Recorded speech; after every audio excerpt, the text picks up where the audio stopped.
ಸಿಂಧನೂರಿನಲ್ಲಿ ವೆಂಕಟಪ್ಪ ನಾಡಗೌಡ್ರು ಸಾಹೇಬರಿಗೆ ಗದಗ್ ಜಿಲ್ಲಾ ಕಾರ್ಯಕ್ರಮಕ್ಕೆ ಆಹ್ವಾನ. ಸಿಂಧನೂರು ಗದಗ್ ಜಿಲ್ಲೆಯ ಅಧ್ಯಕ್ಷರು ಹಾಗೂ ಸಾಬ್ ವೈ ಮುಧೋಳ್ ಸಾಗರ್ ನೇತೃತ್ವದ ಗದಗ್ ಜಿಲ್ಲೆಯ ಪದಾಧಿಕಾರಿಗಳು ಭಾನುವಾರ ಸಿಂಧನೂರಿನಲ್ಲಿ ವೆಂಕಟಪ್ಪ ನಾಡಗೌಡ್ರು ಸಾಹೇಬರನ್ನು ಭೇಟಿಯಾಗಿ ಗದಗ್ ಜಿಲ್ಲೆಯಲ್ಲಿ ನಡೆಯಲಿರುವ ಕಾರ್ಯಕ್ರಮಕ್ಕೆ ಅಧಿಕೃತವಾಗಿ ಆಹ್ವಾನ ನೀಡಿದರು.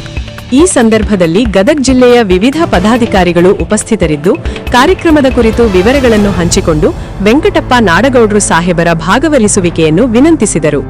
ವೆಂಕಟಪ್ಪ ನಾಡಗೌಡ್ರು ಸಾಹೇಬರು ಆಹ್ವಾನವನ್ನು ಸ್ವೀಕರಿಸಿ ಕಾರ್ಯಕ್ರಮಕ್ಕೆ ಸಹಕಾರ ನೀಡುವುದಾಗಿ ತಿಳಿಸಿದರು. ಈ ಭೇಟಿಯ ವೇಳೆ ಪರಸ್ಪರ ಸಂಘಟನಾ ವಿಚಾರಗಳು ಹಾಗೂ ಮುಂದಿನ ಕಾರ್ಯಕ್ರಮಗಳ ಬಗ್ಗೆ ಚರ್ಚೆ ನಡೆಯಿತು.